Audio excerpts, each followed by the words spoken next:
പെണ്ണിനെ പറഞ്ഞ് പ്രലോഭിപ്പിച്ച് അവിടെയും അവിടെ അമ്മയുടെയും സ്വത്ത് അടിച്ചു മാറ്റിയതിനു ശേഷം അതേക്കുറിച്ച് ചോദിക്കാൻ വന്ന ആ പെണ്ണിനെ മണ്ണെണ്ണ ഒഴിച്ച് തീ കത്തിച്ച് കൊന്നതിന് കിടന്നു ഒരു ജീവപര്യന്തം. പരോളിൽ പോലും പുറത്തു വന്നിട്ടില്ല. അതിനിടയിലാണ് നീ ജനിച്ചത്.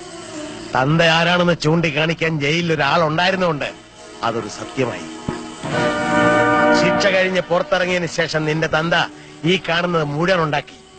നാണം കെട്ടും പണം നേടിയാൽ ആ നാണക്കേട് പണം മൂടിവെക്കുന്നുള്ള അന്ത്യശാസ്ത്രം തന്നുകൊണ്ട് നിന്റെ തന്ത ചത്തു. പിന്നെ ആരുടെയും മെക്കെട്ട് കയറാവുന്നായി. ഒരു കരണത്തടിച്ചാൽ മറുകരണം കാണിച്ചു കൊടുക്കുമെന്ന് പറഞ്ഞ ക്രിസ്തു അല്ല ഞാൻ, ഗാന്ധിയനാണ്. അടിച്ചവന്റെ കരണം അടിച്ചു തെറിപ്പിക്കുന്ന പുതിയ ആവർത്തിച്ചാൽ നിനക്ക് അടുത്ത സൂര്യോദയം കാണാനുള്ള ഭാഗ്യം ഉണ്ടാവില്ല.